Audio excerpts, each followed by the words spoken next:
in a household of men that don't listen to you or value your opinion, just remember that your vote is a private matter.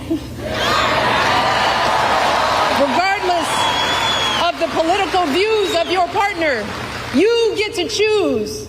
You get to use your judgment and cast your vote for yourself and the women in your life. Remember, women, standing up for what is best for us can make the difference in this election. But sometimes it's not a matter of having the ability to do something. Sometimes it's really a matter of having the will. When then Senator Barack Obama was on the campaign trail in 2007, he said passing the Freedom of Choice Act, a bill that would have cemented the right to choice as law of the land, was important to him. How important? Have a listen. What would you do at the federal level, not only to ensure access to abortion, but to make sure that the judicial nominees that you will inevitably be able to pick are true to the core tenets of Roe v. Wade? Well, the first thing I'd do as president is sign the Freedom of Choice Act. That's the first thing that I'd do. Well, guess what? It wasn't the first thing he signed into law, but it was still a top priority, right? Freedom of Choice Act is not my highest legislative priority. Oh.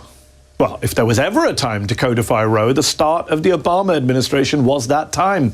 President Obama won the White House by an 8 million vote margin. He came to office with hopes and dreams and a mandate. In fact, upon his inauguration in January 2009, Democrats held the White House, the Senate, and the House for the first time since 1993. They even had a filibuster-proof Senate majority. That would have been the perfect time to protect the landmark ruling from a decades-long Republican effort to undo it. But they didn't do it. They didn't do that. They didn't pass that bill. Then in the 2010 midterms, Democrats got crushed, shellacked, as President Obama said, and never again had that large a majority. So why didn't they try and do it when they had the power and maybe the votes too? Perhaps they didn't notice that Republicans had pushed since the Reagan years to overturn Roe. Or maybe they took it easy, underestimating, as they always seem to do, the ability of Republicans to manipulate the political system to get what they want. Obama's vice president, Joe Biden, was clear in his support for Roe v. Wade, even though he's a practicing Catholic and doesn't personally support abortion. Then Vice President Joe Biden is now President Joe Biden, and sadly he doesn't have the votes to overcome a Republican filibuster. That's the reality.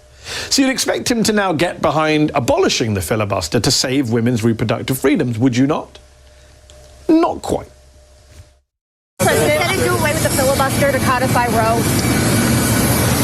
I'm not prepared to make those judgments now about, but you know, I think the codification of Roe makes a lot of sense.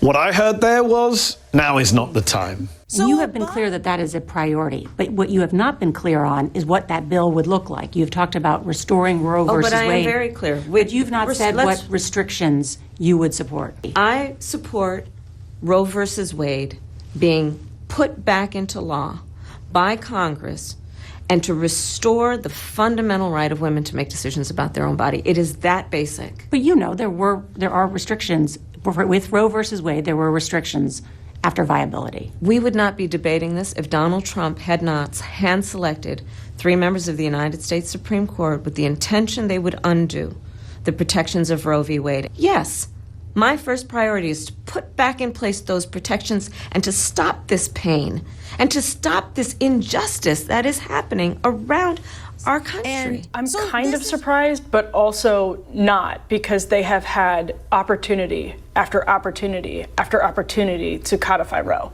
From Obama, I mean, even before Obama, they had the opportunity to do this, and they never did it. And what's even more, I think, if you're coming from the pro-choice side, or the pro-abortion side of this argument, they have always known Roe was on shaky ground, right? Even Ruth Bader Ginsburg was like, this might not be sustainable the Supreme Court might not always be willing to accept this.